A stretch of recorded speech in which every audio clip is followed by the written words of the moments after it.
ইতিহাস আর আধুনিকতার অপূর্ব মেলবন্ধন তুরস্ক। সেখানে প্রতিটি শহর যেন এক একটি জীবন্ত গল্প। সেই গল্পের সঙ্গে বাংলাদেশ তুরস্কের বন্ধুত্ব যখন যুক্ত হয়, তখন পর্যটন হয়ে ওঠে দুদেশের মানুষের হৃদয়ে ছোঁয়া এক সেতু বন্ধন।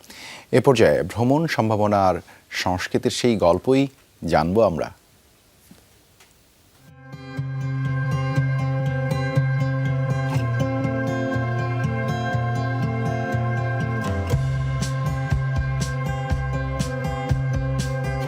তুরস্কের Istanbul, Cappadocia, Pamukkale, Antalya, Ephesus, Bursa এই শহরগুলো খুবই ফেমাস।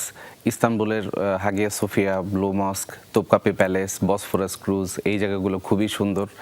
আর কাপাডোকিয়া আসলে এক একটা শহর এক এক রকম সুন্দর। যারা ইতিহাস পছন্দ করেন ইস্তানবুল তাদের জন্য বেস্ট। আর এদিকে হট এয়ার বালন রাইড কাপাডোকিয়া যে জায়গাটা, এটা মানে হট এয়ার বালন রাইডের ওয়ার্ল্ডের সবচেয়ে বড় স্পেস হচ্ছে কাপাডোকিয়াতে, যেখানে নিচে হট এয়ার বালন রাইড থেকে যে ভিউটা দেখা যায়, রক ভ্যালিগুলো, এটা খুবই সুন্দর একটা ভিউ। আর আসলে আন্তালিয়া আরও একটা শহর আছে। আন্তালিয়া শহর হচ্ছে ন্যাচারাল বিউটির জন্য সবচেয়ে বিখ্যাত। সাগর, তারপর হচ্ছে cable car, old town, history, natural beauty দুইটাই আছে। ওয়ার্ল্ডের সবচেয়ে বড় রাফটিং যে করার জায়গা এটা হচ্ছে আন্তালিয়াতে, বিশাল একটা জায়গা রাফটিং করার জন্য, খুব সুন্দর জায়গা, গ্রিন ক্যানিয়ন। আর তার পাশেই আছে পামুক্কালে হট স্প্রিং ওয়াটার একটা জায়গা আছে। উইন্টারেও ওখানকার ওই হট পানিটা গরম থাকে, এই জন্য ওটাকে বলে কটন, ওই প্লেসটার নাম হচ্ছে কটন ক্যাসেল।